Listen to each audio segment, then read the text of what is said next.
I was in a room with FBI agents and they would just sit and interrogate me for hours and hours and telling me I was responsible for killing a police officer and I had to plead guilty. Ultimately, I ended up pleading guilty to all my charges. And I'm like, I have to do this because they're making me plead guilty. They're threatening me with jail time. And I didn't do any of this. I refused to sign the plea deal. The secretary from my attorney's office was like, Gina, you gotta sign the plea deal. If you don't sign the plea deal, you're going to jail. We the people are not going to take it anymore. You are not going to take away our Sharpie bear. You are not going to take away our votes and our freedom that our men died for. This is all incompetence, and we, the people, will never give up. We will never let our country go to the globalists. When I got home from prison and my son left to go work in the studio and I was by myself, I had a whole apartment full of my salon equipment. Not to mention that half of it was missing, and I was told that it was left by the garbage and the city took it. I didn't know where to start, but the only thing that I could do was listen to the Line of Judah and over again the promises of God. It was really a difficult time for me. I suffered from PTSD. I was ostracized from the community. I had no more business. And I prayed, and I just remember saying, I have a list of clients. I'm going to take my client list, and I'm going to go work name by name and apologize to them because I'm such a bad person. And I remember calling and saying, I'm sorry. And they're like, it's okay. We forgive you. Certain people didn't come back. Calling and saying, I'm back, come. And some people were so wonderful. I remember one of my clients, Leora, had one eyelash left. And she's like, I've been waiting for you. I set up my bed in my living room. And I was so weak that I could not even move anything or clean anything. So I remember a neighbor, Rita, came over and said, look, I'm going to help you. I'm going to start to organize everything for you. You can't live in this clutter.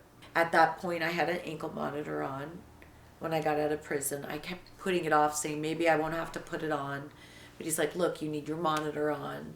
So he had to come over and fit me for my monitor. And I remember shaking, and he's like, you're really nervous, aren't you, the officer? And I'm like, yeah, I had anxiety. And I literally had a nervous breakdown. The grace of God is the only thing that gave me the strength to go through it. So from that point, 4 years on, I was on a highly restricted house arrest. I wasn't able to walk out my door. I had to go back and forth to Washington, D.C. on my own dime to talk to the feds. And I didn't know what they wanted me to say. I just know that my attorney said, make something up. I was just trying to make small talk because I didn't have any information. And they wanted to have a plea deal for me, but how could I have a plea deal when I had no information? They wanted me to throw people under the bus, but how could I throw people in the bus when nobody did anything wrong? The one person they wanted me to turn on was the one person, Edward Battalion, that was actually trying to prevent people from breaking windows. The pressure was so intense. I had so many restrictions on me. I would literally just break down and cry and just bawl and bawl, and that was the only thing that was able to relieve my stress, was to let out my emotions and cry. So I remember I finally got some strength back and I said to my attorney, I'm sorry, I'm not moving. Nobody can make me. I have rights. Nobody can make me pack up my stuff, my salon, leave my son, leave my church, leave my city that I've been for 25 years and move to an estranged city that I've never been to. I don't have a license to work. And I stood my ground. And I told him, I'm sorry, but I'm not moving. And so he's like, well, let me write a letter to the judge. Let me set a hearing. We set a hearing, and the judge is like, okay, Miss Bisognano, you can stay in L.A. And I'm like, Your Honor, thank you, because I have a son. And it's just him and I can't leave. And that was like a huge weight lifted off my shoulder. After that, I just got stronger and stronger, and the trajectory of my life started to, get more around my business and getting more relationships with people, and it started to go in a direction where, hey, maybe I would eventually open up a salon, but I didn't want to face that I would have to be looking at years in jail. I kept saying it's never going to happen. It's never going to happen. And I didn't see myself going back to jail, but I had 10 years of imprisonment over my head. I remember they forced me to take a plea deal, and I was in a room with FBI agents. I would say there was about 6 visits, two in Washington D.C. and then 4 here in Los Angeles, and they would just sit and interrogate me for hours and hours and telling me I was responsible for killing a police officer and I had to plead guilty. Ultimately, I ended up pleading guilty to all my charges, and I'm like, I have to do this because they're making me plead guilty. They're threatening me with jail time. And I didn't do any of this. So I refused to sign the plea deal. After 2 weeks, the secretary from my attorney's office was like, Gina, you gotta sign the plea deal. If you don't sign the plea deal, you're going to jail. I ended up signing the plea deal, and I didn't feel right about it at all. Caused me a lot of stress. And they subpoenaed me to go testify against another defendant. The guy did nothing wrong. I ended up sticking up for him. The judge mocked me and said I was the worst witness she ever encountered in her 25 years of being a judge. I was a hot mess, and that went viral in the papers. But basically the torture that I endured, not only from my attorney, who wasn't even for me. He was with the feds. He had no intention on fighting for me or not giving me a record. He didn't care if I had felonies. He just wanted to get me a plea deal. I had a successful business for about 15 years. I had a beautiful salon on Camden, and I was really well known on Yelp. And I remember every day I would get a new review, a new 1-star review on what a disgusting pop-off vodka, cigarette smoking, disgusting redneck, brainless, dirty woman. And just these fake reviews that Yelp was posting over and over again. They destroyed my business.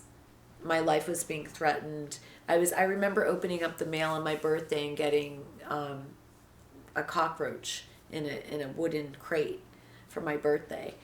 And I was ostracized by the community. I was hated by everybody except for a handful of people. And the trauma and the stress caused me to feel suicidal. Because of my faith in the Lord, I would never actually do that. But for me, the only thing that was keeping me going was the Holy Spirit. One of the main subjects that lingered in my mind was Pizzagate. And I always thought about Pizzagate, and that's one of the reasons I went to the Capitol. The child trafficking and the pedophilia. As we can see now, a lot of Obama appointees were charged with child pornography and so on and so forth. So those facts and those conspiracies really stood out in my mind. And I remember crying on the couch and talking to a friend telling me, you're going to be redeemed. Hillary's in Gitmo. Biden's not real.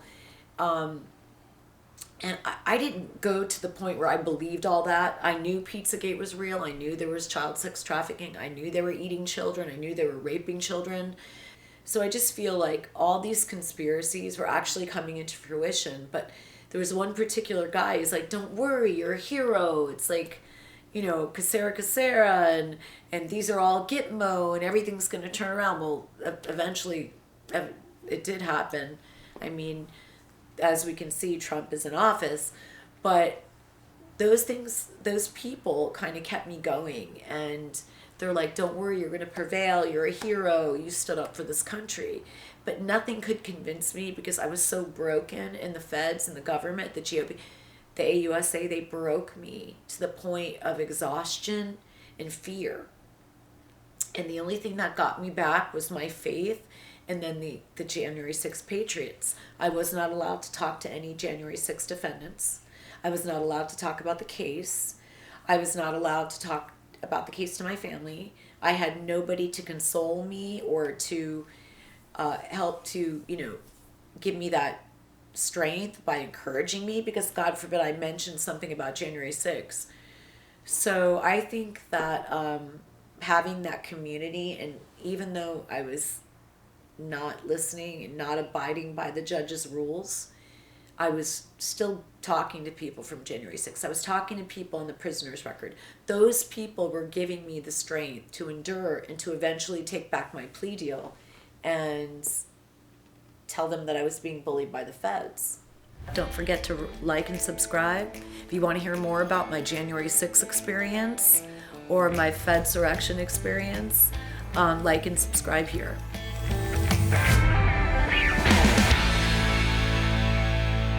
You are not going to take away our trophy bear.